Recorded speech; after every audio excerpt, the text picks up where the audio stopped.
Muchas gracias.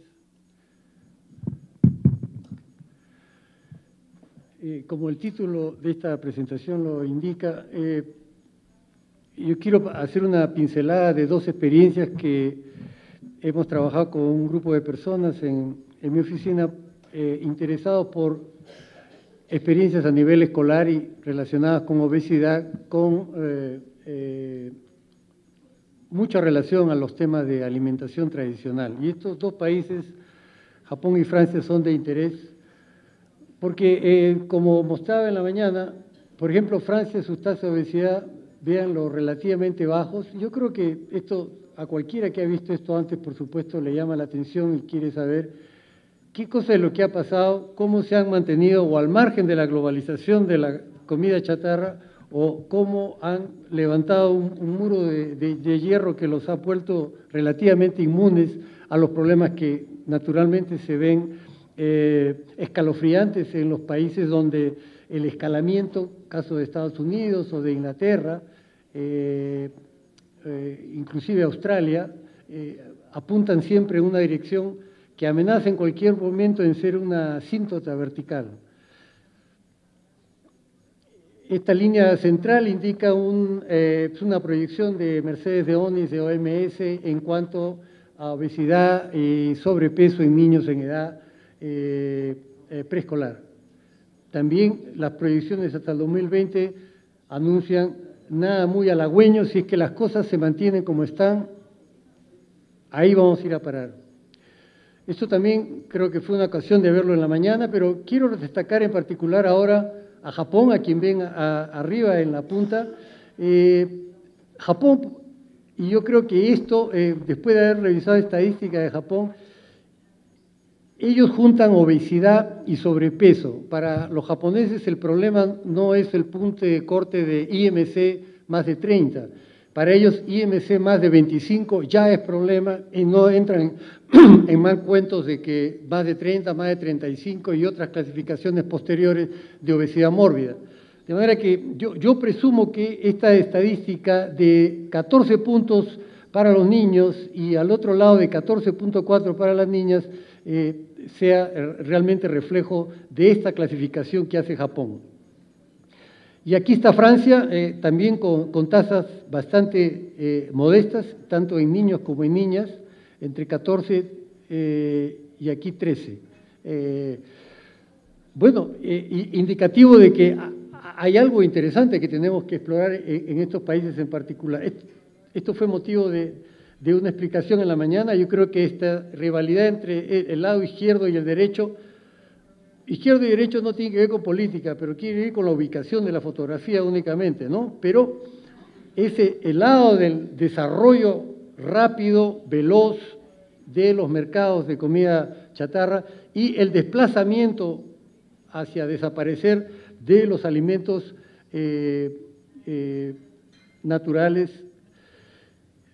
Había indicado que hay muchos mecanismos económicos, políticos y regulatorios de política pública que hacen muy feliz y rápido el navegar de esta industria porque obviamente se benefician de subsidios en agricultura, muchas de esta agricultura de monocultivo, la liberalización del comercio, los estados, los estilos de vida globalizados en el mundo y sin duda el poder de un marketing que, según la estadística última que yo tengo a mis manos, son 40.000 millones de dólares anuales solo en publicidad. Es 40 seguido de 9 ceros. Bueno, nos tomamos la molestia de calcular cuánto gastaban los ministerios de salud de todo el mundo para decir lo contrario. Es decir, coma bien, es 0.80. Y la pregunta es obvia, por algo estamos en el tema de marketing queriendo regular. ¿Alguien supone que vamos a ganar esta batalla no haciendo nada y dejando que ese marketing esté intocado con 40 billones de dólares? Y esa es toda la política pública que acompaña al lado izquierdo. Buena suerte. Yo quiero mostrar que este crecimiento es realmente espectacular en las ventas de productos procesados y que realmente este crecimiento está en el sur. en el sur global de nuestro planeta. Los países de altos ingresos, por ejemplo, en la primera columna tienen ustedes, voy a tener una pequeña tortícolis, creo, voy a parar.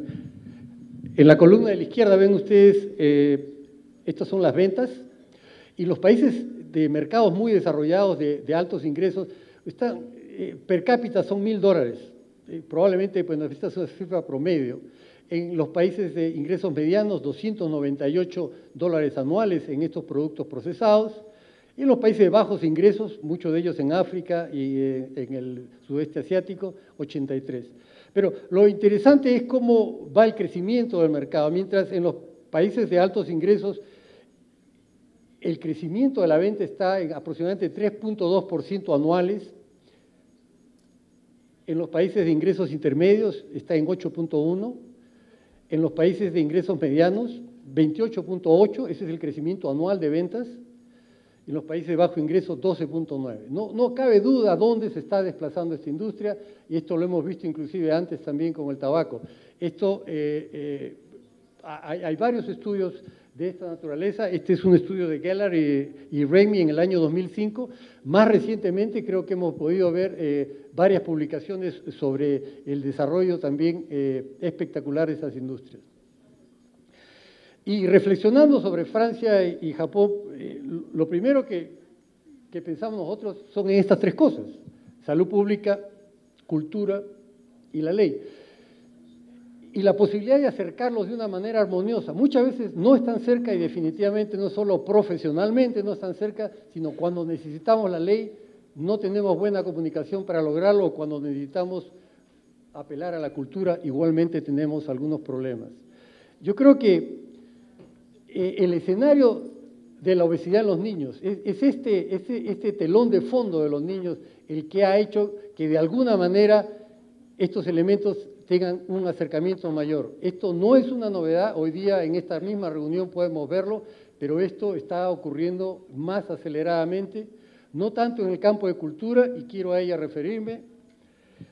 Este es solo para mostrar en el caso de Francia la importancia de su tradición culinaria, que no solamente tiene que ver con la preparación de sus productos finales y restaurantes de alta calidad con 3 estrellas Michelin, pero también tiene que ver con la importancia que en la agricultura tiene la producción en gran diversidad, la convivialidad, el compartir la mesa, que es un elemento importante, y que los grandes políticos siempre sacan a relucir de una u otra manera la importancia de su comida. Acá está Sarkozy probando un queso y con gran atención de un par de ayudantes que lo miran con devoción, casi babeando. Y bueno, dígame si no ha sido esto más o menos el escenario de lo que hemos visto. Esto se refiere a la paradoja francesa. Ustedes han escuchado de la paradoja francesa. ¿Por qué si comen tanta grasa estos no están gordos? Y siempre ha causado una forma de rivalidad cultural con Estados Unidos, creo, diciendo, ¿qué tal raza? Los franceses comen eso y no les pasa nada. Bueno, en realidad también comen poquito. No hay segundas rellenadas del plato, y escasamente comida, almuerzo y desayuno son las 3 únicas comidas del día, y el snack permanente del día casi culturalmente es una cosa extraña. Quizá en las generaciones nuevas esto se ve más. Japón, que duda cabe, ustedes conocen mucho de la culinaria japonesa, no solamente es un deleite extremadamente grande. Hay gente que dice, los franceses ocultan cualquier cosa con sus salsas. Los japoneses son desnudo total, porque si el producto natural no es bueno, no hay comida japonesa. Entonces, el interés de la culinaria japonesa en la producción natural y de alta calidad es enorme, amén de los problemas ambientales que eso causa, que no quiero entrar en detalles, pero posiblemente es cierto.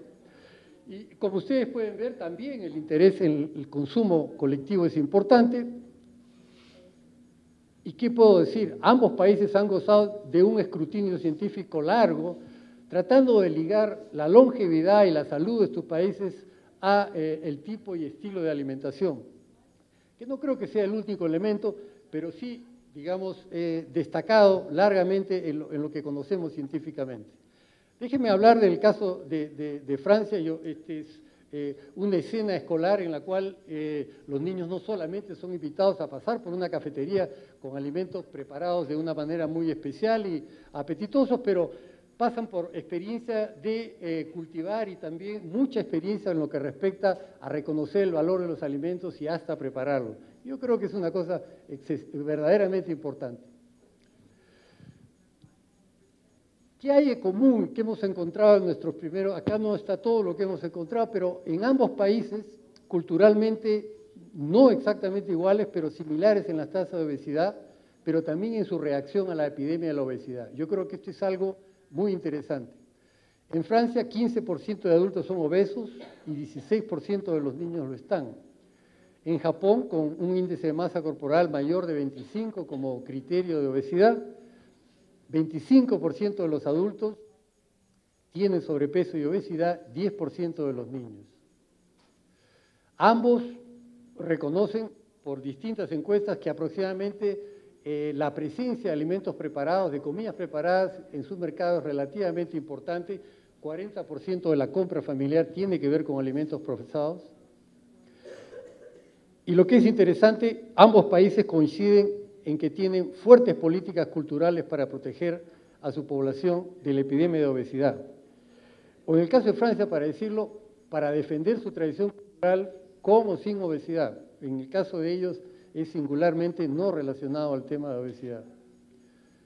En Francia, yo creo que el concepto más interesante que yo he encontrado es el concepto francés de la excepcionalidad cultural. La excepcionalidad cultural de Francia es que ellos no quieren someter y han resistido someter con leyes de Francia a los productos de orden cultural al escrutinio de los sistemas de comercio, a los tratados de libre comercio. Y hay una muy clara orientación de decir los productos culturales de Francia están exentos de toda relación o toda condición en el comercio internacional. Lo que resulta muy interesante, por ejemplo, es lo que han hecho, por ejemplo, con sus películas, con el arte y con la radio. Esto ocurre hace largamente más de 10 años.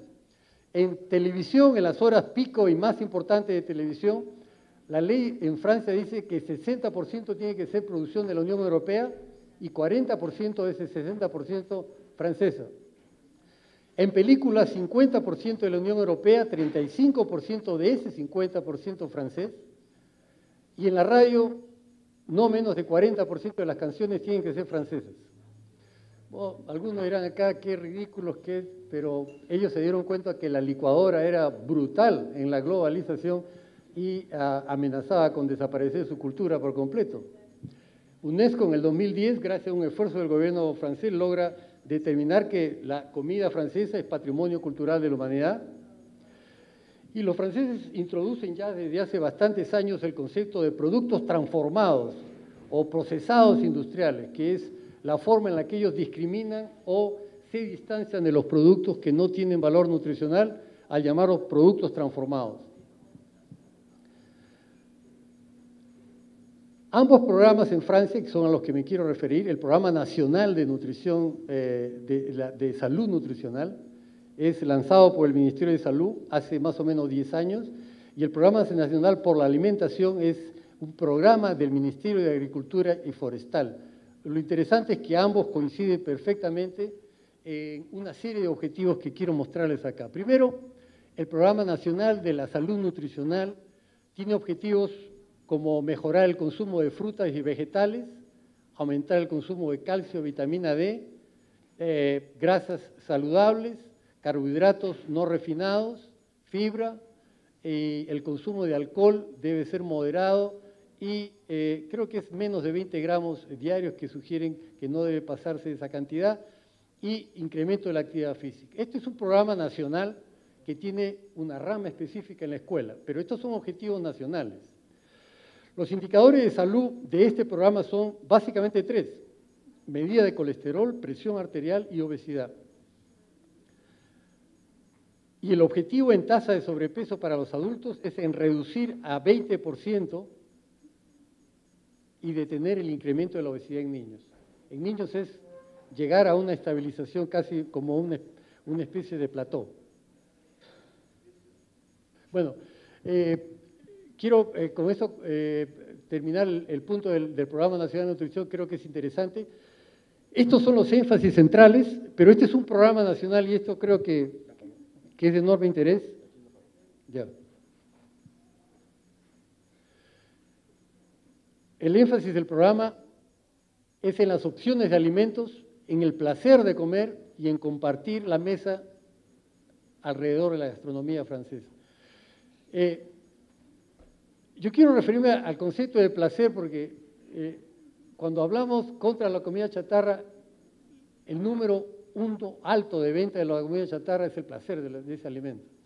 Claro que el placer está más cerca de la adicción, pero el placer en la comida francesa o, vamos a decir, la japonesa o muchas de las comidas tradicionales del mundo es un placer que no es la patada que va directamente al sistema límbico y a estimular la dopamina de una manera agresiva. Ese no es el placer de la adicción, es un placer más complejo, es un placer donde hay, y lo van a ver en el caso de Japón, a los niños los educan a reconocer 70 sabores diferentes. Ustedes se imaginan en una escuela enseñando a los niños qué cosa es un sabor semiagrio, qué es un dulce salado, y toda esa paleta de sabores es una complejidad que también da placer, pero no conozco a nadie que se haya vuelto adicto al pollo, ni se haya vuelto adicto a la naranja, por ejemplo, pero sí adicto a una Coca-Cola, conozco varias personas en mi propia experiencia. Entonces, yo creo que son dos competencias de placer que a mí me interesa sí discriminarlas porque este sí tiene que ver con una historia de la comida como un evento en donde el placer no es el último elemento, es el primer elemento, junto a la convivialidad. De manera que cuando peleamos contra la comida chatarra, no es decir, queremos un brócoli seco y aguado, sin ninguna atracción. Yo no concibo, yo no siento, porque me he criado una tradición de alimentación que tiene intensidad y diversidad de sabores, y creo que la única forma de pelear con relativo éxito por el paladar de la gente. No podemos pelearla con cosas desabridas y sin ningún sabor. El segundo elemento es que las guías nutricionales para las escuelas enfatizan que las comidas deben ser bajas en densidad energética y muy altas en densidad nutricional. Es muy importante, esas son guías obligatorias en las escuelas. Está prohibida las máquinas expendedoras de productos procesados y hay regulación de marketing, que está prohibido hacer ningún tipo de publicidad dentro de la escuela. No estoy seguro cuál es el estado del marketing en la publicidad de la televisión o el internet en Francia, pero presumo que algo hay. No quiero estar seguro ni decírselo equivocadamente. Y en términos de educación, desarrollo del paladar es parte del trabajo en la escuela. Vocabulario de sabores, tienen que saber identificar los distintos sabores, las tradiciones culinarias regionales, los secretos de producción y composición de los alimentos. Esto, por todas estas cosas, dan títulos de doctorado y maestría en muchas universidades del mundo, pero esto es en una escuela. Y el último punto es que está prohibido llevar comida de casa, salvo en excepciones médicas y justificadas por alguna razón importante. Los niños deben comer lo que se sirve en la escuela. Y el último es placer a la cantina. ¿Eso sí lo dije bien? Casi. El placer en la cantina. Vuelvo a insistir, el segundo elemento en el que lo ponen. Cada comida, estas son regulaciones en la escuela, debe tener 4 o 5 platos. Ya quisiera volver a la escuela yo. Hay limitación a frituras que no deben ocurrir más de 3 veces a la semana, en azúcar también. Está prohibido el utilizar saleros, no se ponen saleros en las mesas. Hay tampoco salsas, leche y queso acompaña todas las comidas. Se asegura que la cantidad de hierro y fibra sea apropiada y la preferencia es a alimentos locales y estacionales.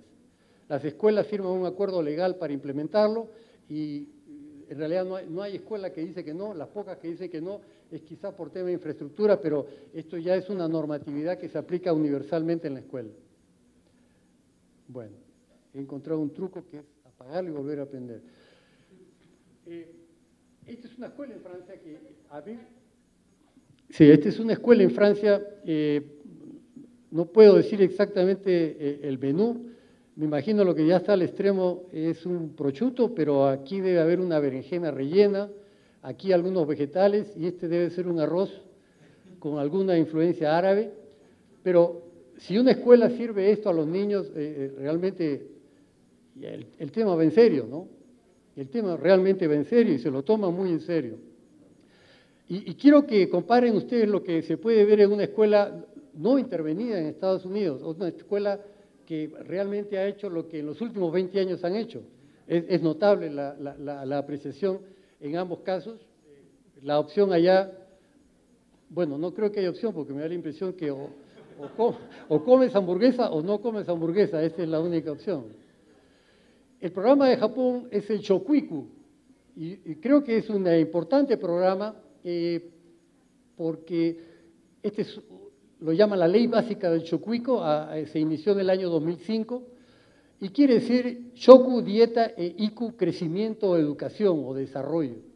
Y este programa se inicia motivado por la poca o la disminuida preocupación por los alimentos en la sociedad japonesa, el consumo abusivo de snacks de poco valor nutricional, que creció muy aceleradamente en los últimos casi 14, 15 años, la aparición de obesidad, como ya la describimos, la dependencia de alimentos importados y la pérdida de tradiciones culinarias en Japón. El Shokuiku es parte de un programa mucho más grande que es Salud Japón 21, es un programa que se inició ya hace algún tiempo, el 2005, y que tiene como interés mejorar indicadores de salud en la población japonesa en general. Está dirigido desde la oficina del primer ministro, y yo creo que es muy interesante decir esto porque no se lo han encargado a un ministerio, esto está dirigido desde el nivel más alto del gobierno y reúne a los ministerios de Educación, Agricultura, Salud y Seguridad Alimentaria. Y está fundado sobre un ejército de nutricionistas. No hay escuela que no tiene una nutricionista y este programa, después de haber iniciado su trabajo en las escuelas, se ha extendido a centros de trabajo que también poco a poco han sido reclutados. Metas precisas tienen una apreciación por las tradiciones culinarias japonesas y los aspectos ambientales de la producción de alimentos, comprensión mejor de la importancia de la producción y práctica en la producción en las mismas escuelas, y perpetuación, dicen ellos, perpetuación de las tradiciones culinarias japonesas. Le llaman ellos el trompo de las preparaciones alimenticias, y yo no sé si ustedes logran notar, mi intención no es ir en detalles, pero no usan alimentos solos, todos son platos preparados. Porque los japoneses consideran que la gente entiende las cosas como las sirven en una mesa y no en su estado más primitivo. Arroz solo, verdura aquí, jamón acá. Y la mejor manera de estimular, hay que comer esto, es indicando cuáles son los platos que específicamente deben contener. Esto se lo puedo prestar, en otro momento lo podemos ver en detalle, yo quisiera apurar un poco. El programa de Shokuiku es un programa en el cual los niños, como ven en el lado aquí izquierdo, participan en la producción y la preparación de alimentos en la escuela. Y en el lado derecho es muy interesante, los niños comen sentados en su carpeta. Comparten entre ellos, pero mientras están comiendo van conversando con el profesor de cada una de las distintas cosas que están consumiendo y parte del aprendizaje es ese momento. Y se les da 20 minutos al final para que ya entre ellos conversen de manera libre. Pero es muy interesante que hayan creado un sistema de esa naturaleza. Esta es una escuela de la cual traje un ejemplo interesante que es el bento, las cajas bento que hacen los japoneses y los niños desarrollan distintas ideas y posibilidades y estos niños tienen que hacer esta presentación una vez al mes. Es una práctica que ya se ha popularizado en muchas regiones de Japón. La agricultura dentro de las escuelas está promovida en buena parte de las escuelas. Yo diría que quizás en este momento 30 o 40% de escuelas en Japón estimulan la producción de alimentos, no solamente su consumo, sino su producción. Y al lado derecho lo que vemos es un centro laboral en el cual el Shokuiku, luego de haber estado en las escuelas, se extiende también a lugares de trabajo. lo que ocurre desde el año 1995 con respecto a los cambios en el consumo de vegetales. Bien, yo quiero hacerles notar que en el año 1985 había en Japón poblaciones, en este caso estoy hablando de mayores de 60 a 80 años, cuyo consumo estaba fácilmente alrededor de los 340 a 360 gramos diarios de vegetales. Es una cantidad extraordinaria. Creo que el país más grande productor de frutas de América del Sur es Chile. Y el promedio de consumo de frutas y verduras, aquí solo vegetales, de Chile está alrededor de 140 gramos diarios por persona. Y es el más grande productor. Pero estas cifras son verdaderamente extraordinarias. Lo que sí es interesante hacer notar es que el grupo de menores de 20 a 29 años de edad, y esta es la preocupación de los japoneses, se sitúan en la más baja tasa de consumo a lo largo de todos estos años, entre el 85 y el 2005. 20 años en el cual el consumo tiene la tendencia a disminuir. Esta es parte de las razones por las cuales las anteriores generaciones tienen mucho mayor consumo, las nuevas generaciones relativamente menos consumo y tienen interés en cambiar. Entre el valor basal del año 2000 al 2006, en 6 años, ha bajado 0,5 porcentual y el objetivo es llegar a 7% máximo en la tasa de obesidad y sobrepeso. En el caso de los hombres entre 20 y 69 años, han pasado de 24 a 29, es decir, que el periodo del programa ha aumentado la obesidad. El objetivo es dejarlos en 15%. Y por último, en mujeres entre 40 y 69 años hay una reducción de cercano a 1 punto y el objetivo es dejar esto en 20%. Estas son mis conclusiones, con esto quiero acabar. En el frente de obesidad, creo que los dos países tienen un gran interés y un gran énfasis en la parte del control de obesidad, sobre todo en los niños. Y creo yo, porque los datos que he logrado con algunos colegas en Francia, es muy poca la evaluación que ha hecho Francia en términos de la rigurosidad desde el punto de vista de salud pública, pero están muy interesados en desarrollarla, saben de que esto es importante, pero la idea que tenemos, por lo menos de los datos de la encuesta nacional de nutrición que ha comenzado a recoger, es un ciclo de 1 año, es que en los niños no ha aumentado la obesidad en los últimos 5 años, en Francia. La alimentación saludable, el segundo, está en ascenso y goza de reputación y de simpatía. Yo creo que esto es un elemento muy importante en los dos países, en lo que la recuperación de apreciación por las tradiciones culinarias ha logrado posicionarse de un nivel de simpatía muy grande. Luego que en muchísimas áreas hay sinergias y efectos positivos. Agricultura, medio ambiente, educación, salud, trabajando conjuntamente han logrado realmente resultados que no lograría ninguno de ellos solos por separado. Y por último es que el Frente de la Cultura Alimentaria ofrece una oportunidad de iniciar acciones regulatorias con beneficios en salud pública. Creo yo que es también la cultura un tema importante, creo el más agresivo defensor de su cultura propia es Francia, con obvias legislación y ley para proteger esa cultura, que la han extendido en los últimos años también a su herencia y su tradición culinaria. Creo que eso es muy importante. Para hacerlo salivar después del almuerzo les he puesto esta hamburguesa. La verdad, yo me había olvidado por qué había puesto la hamburguesa y es solo para recordar en un rápido carrusel lo que antes mencioné. Cuando ponen esto ustedes salivan, nadie me va a engañar, yo también, obviamente, porque es atractivo. Pero no podemos pelear con esto al lado. Esto no es una imagen de competencia. Esta tampoco.